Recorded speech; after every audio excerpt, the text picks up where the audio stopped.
السلام علیکم و رحمت الله و برکاته.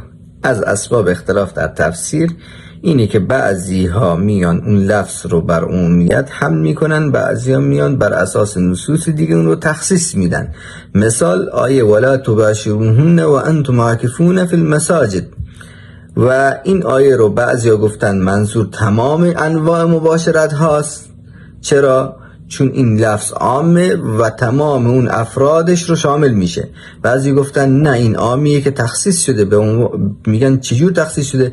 میگه وقتی ما میریم تو سنت، تو صحیح بخاری میبینیم که نقل کرده که ام المؤمنین عایشه رضی الله عنها انها كانت ترجل النبی صلی الله علیه وسلم و هی حائض، در حالی که عادت ماهیانه بود سر رسول الله صلی الله علیه وسلم رو شونه میکرد. و اینجاست که اختلاف در تفسیر شکل میگیره، در تفسیر این آیه. السلام علیکم و رحمت الله و برکاته.